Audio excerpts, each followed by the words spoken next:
So let's start with our new topic, use of as well as. ठीक आहे.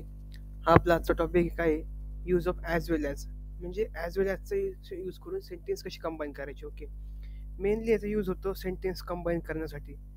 बाकी 10th and 12th बोर्ड्समध्ये विचारता 1 मार्कसाठी as a grammar फॉर्ममध्ये. Use as वेल as. त्याच्यानंतर use either or neither nor. ठीक आहे. 1 मार्कसाठी विचारता. पहिलं आपलं एक सेंटेन्स काय एकच सेंटेन्स बघणार आपण जास्त. ठीक आहे. I speak English and Marathi. ठीक आहे. आय स्पीक इंग्लिश म्हणजे मी इंग्लिश बोलतो अँड मराठी.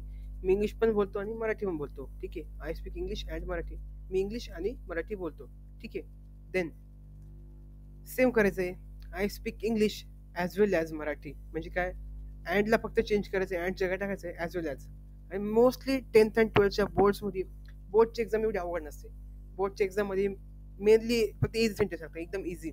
इझी म्हणजे एकदम सोपे, की ज्याच्यात लगेच आपल्याला कळून जाते की याच्यानं काय यूज करायचं काय नाही. जर एक्झाममध्ये असं क्वेश्चन आला की ते ॲज वेल ॲज यूज करायचं आहे, सेंटेन्स हे मेनली असं असेल. ठीक आहे.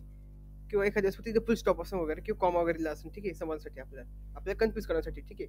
मग काय वापरायचं आहे, आय स्पीक इंग्लिश अँडचे काय टाकायचं, अँड म्हणा, कॉमा म्हणा, किंवा काही पण असेल, बट असेल. ठीक आहे. या वापरायचं ॲज वेल ॲज. आणि पुढे काय, Marathi. I speak English and Marathi. I speak English as well as Marathi. ठीक आहे. म्हणजे काय केलं थोडक्यात, फक्त अँडचं काय टाकलंय, ॲज वेल ॲज टाकलंय. ठीक आहे. हा एवढंच फरक आहे फक्त. बाकी याच्यामध्ये काहीही फरक नाही. ठीक आहे. धन्यवाद.